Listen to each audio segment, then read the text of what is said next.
Oke ya, kita berjumpa lagi. Masih hari kali ini kita masih membahas soal SKB guru ya untuk CPNS. Kali ini yang akan kita bahas yaitu berkaitan dengan kemampuan kompetensi pedagogik ya, tapi dengan materi evaluasi pembelajaran itu ya. Jadi berkaitan dengan evaluasi. Oke, kita langsung saja ke soal nomor 1. Pak Amir memberikan angka 8 kepada siswanya pada saat ulangan harian mata pelajaran IPA. Kegiatan yang dilakukan oleh Pak Amin termasuk dalam kegiatan titik-titik-titik. A. Evaluasi, B. Tes, C. Pengukuran, D. Asesmen. Oke, coba ditebak dulu kira-kira jawabannya apa.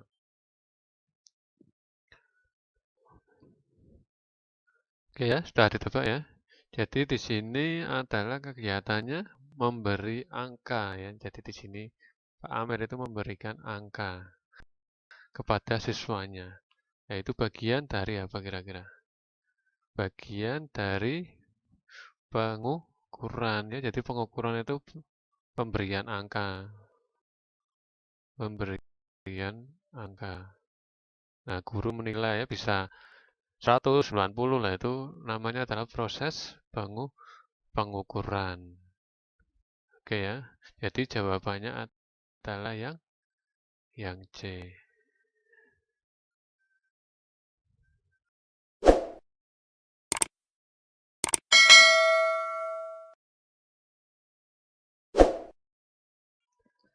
Oke, lanjut soal nomor 2. Berdasarkan data yang terkumpul dari hasil belajar siswa yang bernama Ani pada mata pelajaran IPA, Bu Eni menyatakan bahwa Ani mengalami hambatan pada saat mengubah bentuk rumus. Berdasarkan cerita di atas, kegiatan yang dilakukan oleh Bu Eni termasuk dalam rangkaian kegiatan titik-titik-titik. A. Pengukuran, B. Tes, C. Evaluasi, dan D. Asesmen. Oke ya, jadi yang ditanyakan apa ini? Jawabannya apa kira-kira?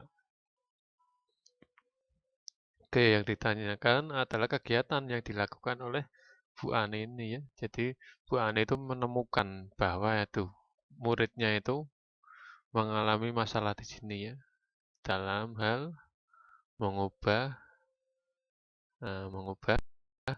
bentuk rumus di sini. Nah, apa itu yang dilakukan Bu Ani maksudnya apa? Termasuk dalam kegiatan. Nah, ini asesmen itu nama lainnya apa? Asesmen. Penilaian. Ya, jadi kalau di asesmen atau penilaian itu fungsinya ya menilai apa? Perkembangan siswa ya. Jadi di asesmen atau penilaian itu adalah kegiatan untuk menilai perkembangan siswa. Jadi yang dilakukan Bu Ani itu berarti dia melakukan perkembangan siswanya ya, menilai perkembangan siswanya ya. Jadi jawabannya adalah yang di assessment kayak itu.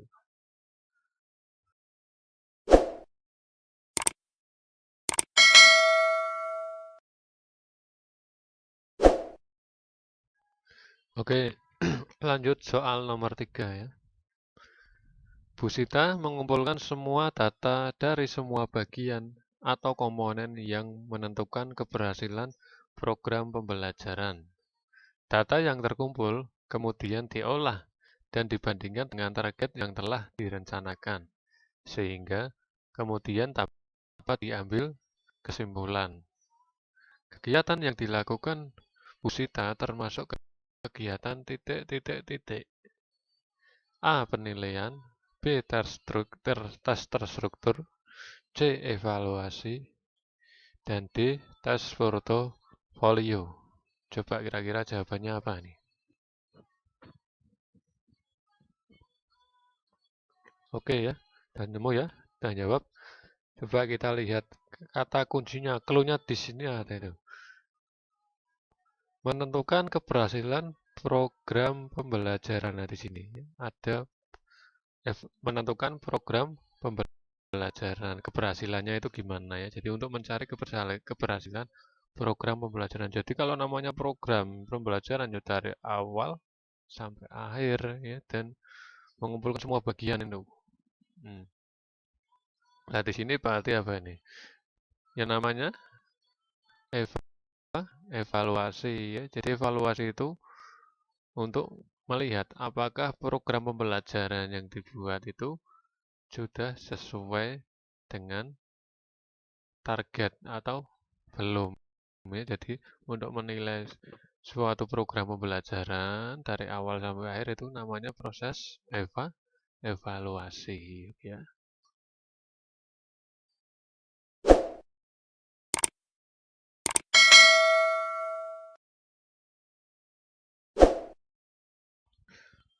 Oke ya, kita masih lanjut di pembahasan soal SKB CPNS ya pada formasi guru. Lanjut soal nomor 4. Berikut ini merupakan alat ukur yang termasuk dalam kelompok tes adalah titik titik titik. A. Kuesioner, B. Wawancara, C. Lembar observasi, dan D. Butir soal uraian. Oke ya, kita bahas dulu alat ukur ya. Jadi alat ukur secara umum, alat ukur itu secara umum dibagi menjadi dua ya. Dibagi menjadi dua, yaitu bentuk tes ya, dan satunya lagi bentuk non tes. Nah, jadi ada dua bentuk ya. Ada bentuk yang tes dan bentuk yang non tes. Coba kita lihat kalau di bentuk yang non tes berarti di sini apa? Kita lihat satu-satu. Kuesioner kira-kira apa ini? Bentuk tes apa non tes? Oke, di sini yang ini berarti non tes. Terus wawancara. Wawancara itu gimana? Yang menanya itu ya diwawancarai. Itu berarti bentuk apa tes apa non tes? Ya, oke, bentuk non tes juga ya, non tes. Jadi wawancara itu bentuk dalam kelompok yang non tes. Terus yang C, lembar observasi. Tahu ya lembar observasi atau lembar pengamatan itu. Jadi misalkan ada guru ngamati aktivitas siswa, terus di checklist itu ya, aktifnya sampai poin ke berapa gitu. Nah, ini maksudnya apa ini? Tes apa non tes? Ini maksudnya juga non tes ya. Nah, terakhir yang diputir soal uraian. Nah, ini nanti di sini yang masuk dalam kelompok yang tes ya. Ini masuk kelompok yang tes soal uraian ya, bisa soal uraian, bisa soal pilihan ganda. Itu namanya butir, namanya bentuk alat ukur tes ya. Jadi paham ya? Jadi di sini kelihatan langsung jawabannya adalah yang pilihan yang D. Oke.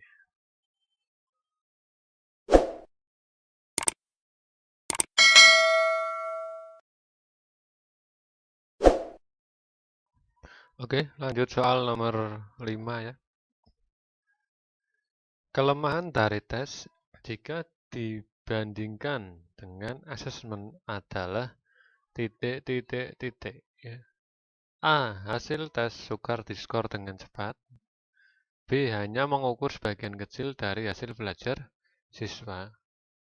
C. Tidak dapat mengukur penalaran siswa. Yang D. Tidak dapat mengukur high order thinking skill ya, atau ini apa nih? Kemampuan berpikir tingkat tinggi. Nah itu apa tuh? Kira-kira apa jawabannya?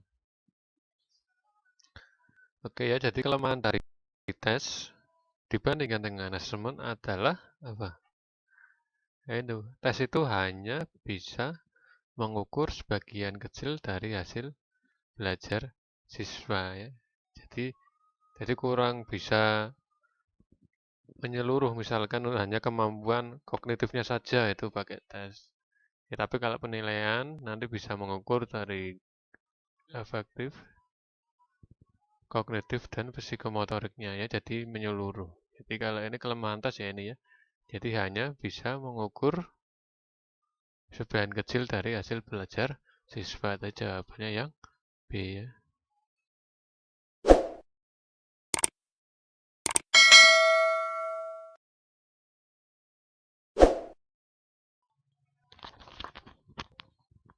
Terus terus kalau ini ya bermakna itu berarti mempunyai arti nilai itu bisa digunakan oleh pihak-pihak yang berkepentingan ya.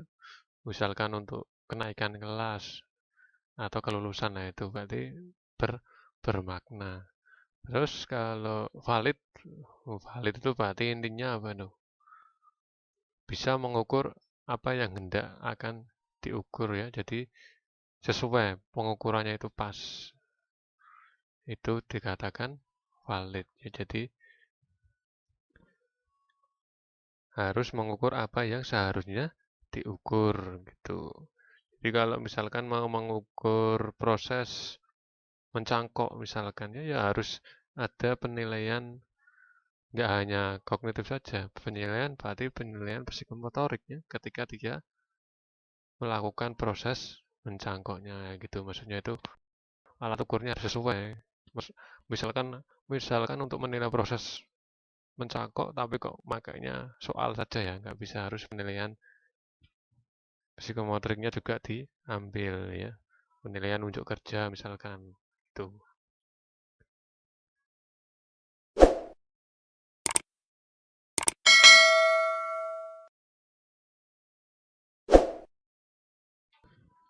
Oke, masih lanjut di pembahasan soal SKB guru ya.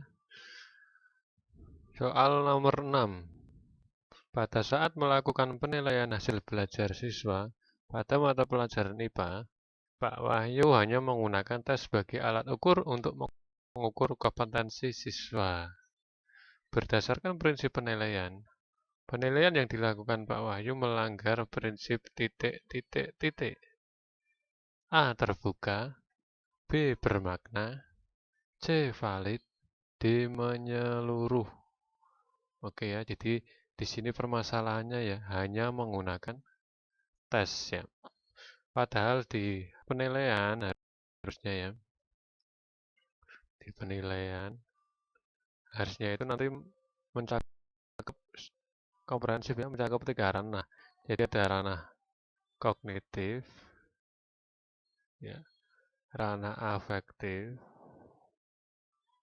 satunya lagi ranah psikomotorik. Ya, jadi ada tiga ranah. Jadi kalau tes itu cenderungnya hanya untuk penilaian ranah kognitif saja ya. Jadi kalau penilaian harusnya ada ranah afektif juga dinilai, psikomotorik juga dinilai. Jadi ketika di soal ini hanya menggunakan tes saja, berarti di sini melanggar prinsip apa? Menyeluruh. Ya. Jadi jawabannya yang D. Kalau terbuka ini berarti ya ini bisa diakses ke semua orang, terbuka ya. Nah, itu nanti kalau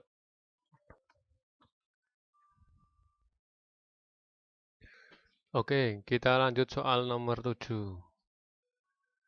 Secara umum, alat ukur dapat dibedakan menjadi 2, yaitu tes dan non-tes ya. Berikut ini ciri-ciri alat ukur non-tes adalah titik titik titik. A. Hanya dapat diisi oleh siswa. B. Tidak menuntut adanya respon yang benar atau salah. C. Hanya dapat diisi oleh guru. Yang D. Menuntut adanya jawaban yang benar dan salah. Oke, sekarang yang ditanyakan iya non-tes. Jadi non-tes itu kayak tadi apa non-tes? Alat ukur non-tes itu apa saja misalkan contohnya? Wawancara gitu ya. Wawancara. Terus apa lembar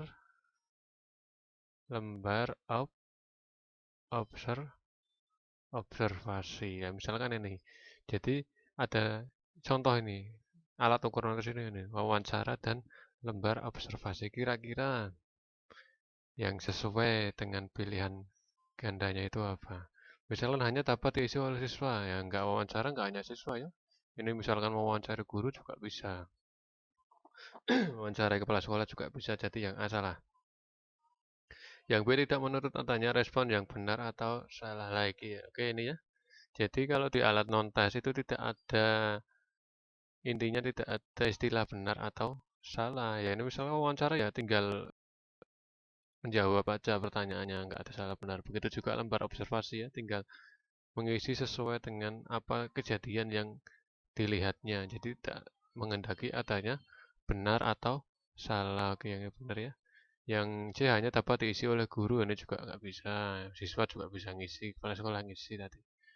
Menurut adanya jawaban yang benar dan salah ini. Ya, karena jawaban benar salah itu biasanya di sini nanti digunakan pada alat ukur tes ya. Tadi soal pilihan ganda, soal urean, ya. Soal pilgan itu atau soal urean. Nah, itu menurut adanya jawaban yang benar dan salah ya. Jadi kelihatan ya, jadi jawabannya adalah yang B.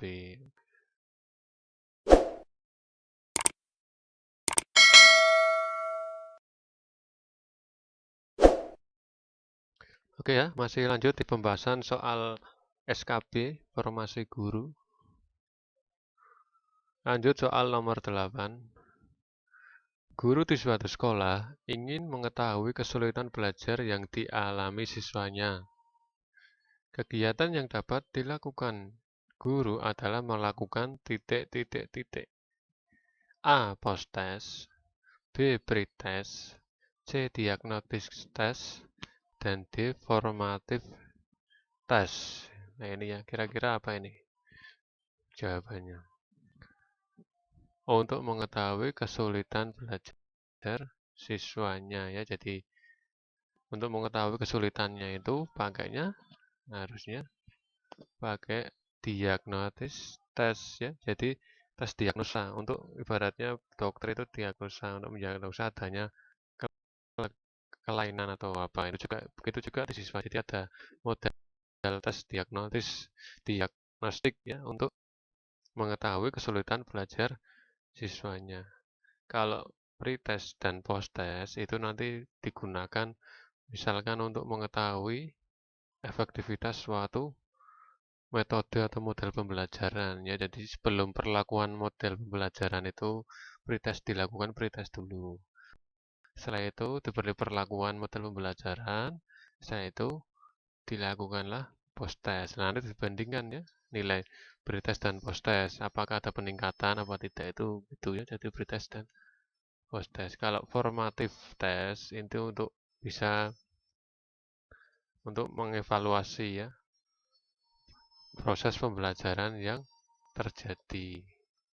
Jadi misalkan akhir pembelajaran itu bisa untuk mengevaluasi apakah proses pembelajarannya ada yang kurang, apa ada yang perlu diperbaiki, itu bisa menggunakan namanya formative test. Oke, jadi nomor 8 ini jawabannya adalah yang C.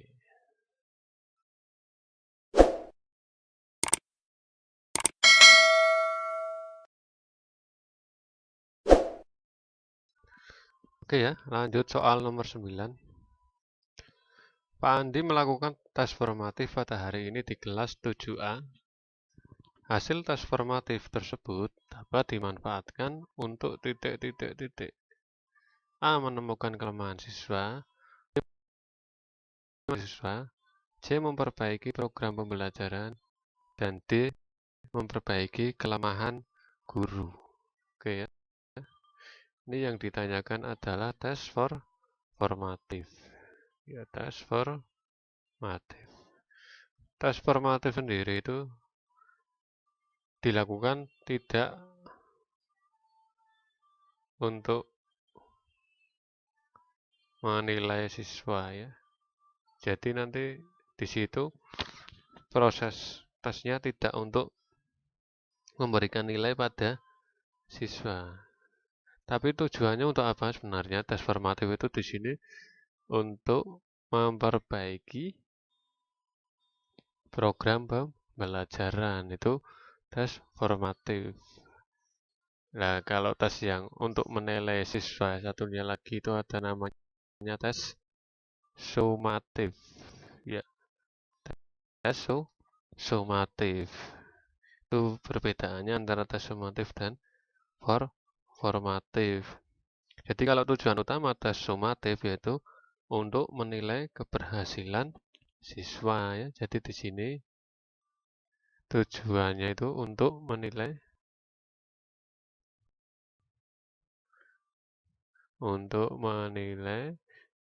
keberhasilan siswa ya. Jadi beda ya antara formatif dan sumatif ya. Jadi tahu ya bedanya. Jadi jawabannya yang C. Oke.